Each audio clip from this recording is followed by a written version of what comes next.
Rede Estadual de Ensino.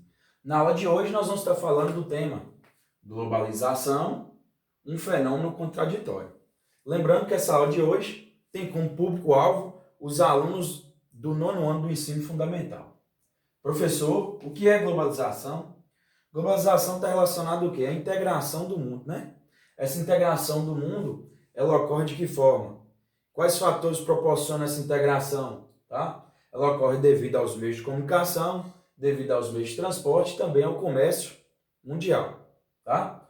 Então nós podemos dizer que o mundo hoje está integrado, está interligado devido a esses fatores.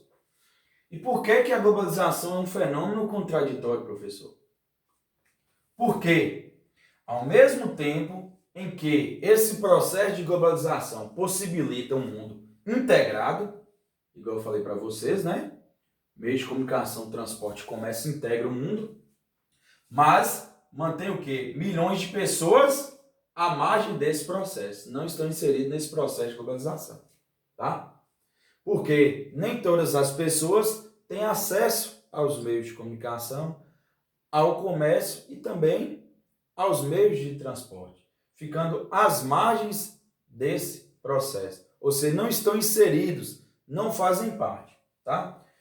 Nós vamos falar um pouco desses aspectos contraditórios da globalização, tá? Quais são esses aspectos contraditórios, ruins, maléficos, tá? A imposição de padrões culturais de países centrais sobre os países periféricos. Os países centrais são os países mais ricos e desenvolvidos, né? Os países periféricos são, o nome já diz, periferia, tá? Vem de pobreza, de países mais pobres, subdesenvolvidos. Então, nesse atual processo de globalização, existe uma imposição muito grande dos padrões culturais dos países ricos para os países pobres. Posição cultural relacionada à música, a filmes, a modo de divertir, né? Isso tudo fruto das multinacionais que têm sede nos países ricos e desenvolvidos e instalaram filiais nos países mais pobres. Então, hoje, a cultura do povo está sendo influenciada devido a esses padrões dos países mais ricos e desenvolvidos, tá? O agravamento da pobreza. Esse processo de globalização está agravando a pobreza, consequentemente a desigualdade social, tá? Com isso, faz com que as pessoas, principalmente dos países mais pobres e subdesenvolvidos, tenham dificuldade em ter acesso aos bens e aos serviços. A ampliação de atividades ilegais, tá?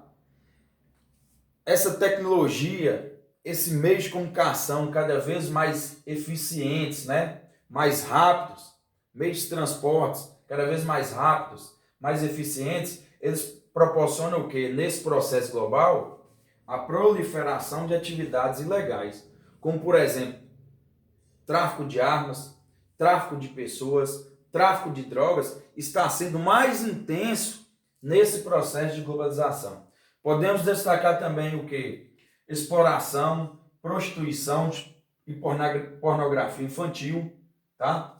Tudo isso está sendo beneficiado devido a todos esses avanços que eu estou falando para vocês. O aumento da proliferação de doenças.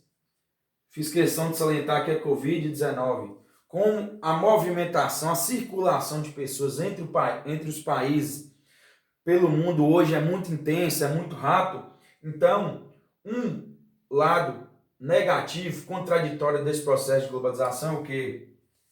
As doenças se espalham muito facilmente. Estou dando exemplo da Covid, que começou lá na China e rapidamente espalhou por várias partes do mundo. Esse processo global provoca o que? A desigualdade de acesso às novas tecnologias. Nem todo mundo tem acesso a computadores, telefone, a internet, tá? Então isso é o quê? Mostra que é um aspecto contraditório da globalização, tá? Nem todas as pessoas estão à margem desse processo.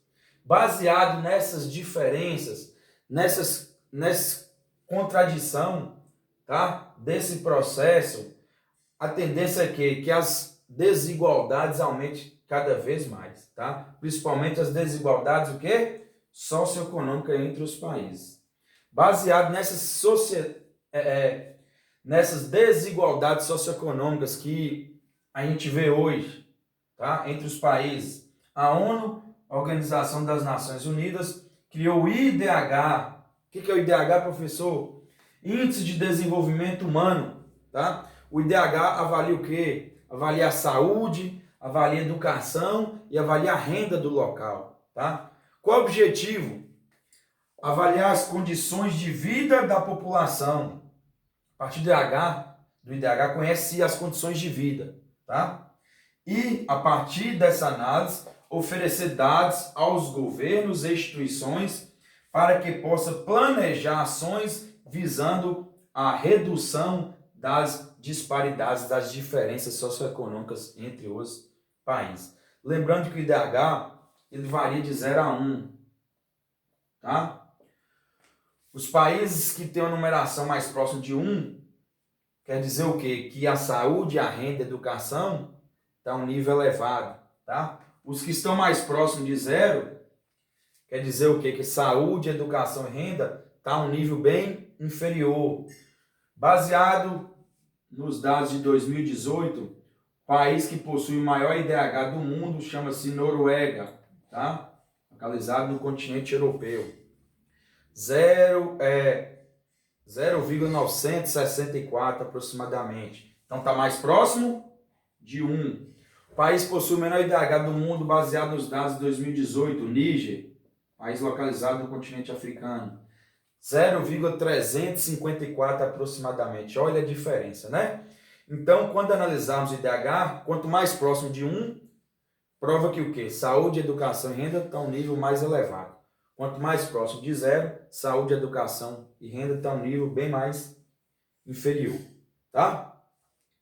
Baseado nisso, os chamados países do norte, quando nos referimos a países do norte, estamos levando em consideração a linha do Equador, onde a maior parte dos países acima da linha do Equador são desenvolvidos e os países abaixo da linha do Equador, países do sul, são subdesenvolvidos. Lembrando que tem 2 exceções nessa divisão simbólica. Nova Zelândia e Austrália estão abaixo da linha do Equador, ou seja, estão no hemisfério sul, mas são considerados desenvolvidos, tá? Então, baseado no IDH, o que acontece? Os países do norte, a maior parte deles, tem excelentes indicadores socioeconômicos, tá? Saúde, educação e renda são excelentes. A taxa de analfabetismo é bem pequena, a expectativa de vida é muito elevada, a renda, o PIB desses países também são, consequentemente, bem elevados. Já nos países do sul, esses indicadores, saúde, educação, renda, são bem inferiores comparados aos países do norte, tá? Lembrando que nessa divisão nós temos os chamados países emergentes, que não entram nessa divisão, mas são aqueles países, tá, que têm um bom IDH, um IDH médio, como por exemplo Brasil, México, África do Sul.